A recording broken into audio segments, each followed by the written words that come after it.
Selain landak, banjir juga merendam sejumlah titik di Kabupaten Bengkayang, Kalimantan Barat, salah satunya Kecamatan Ledo. Hampir sepekan terdampak banjir, warga Kecamatan Ledo mulai mengeluhkan berbagai penyakit.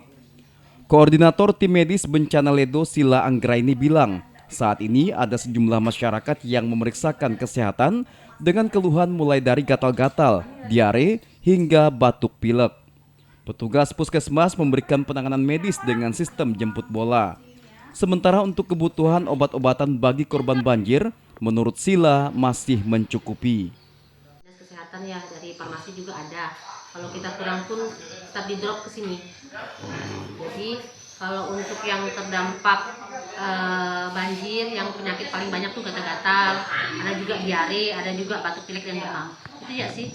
Yang untuk lansianya ada yang hipertensi itu ya. Lainnya sudah ada. Untuk balita nggak? Balita sendiri?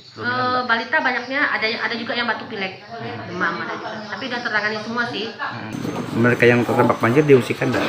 Mereka yang untuk Dusun Ledo diungsikan ada dua titik. Dua titik. Pertama di rumah dinas dari kecamatan, kedua di SD 1 Ledo.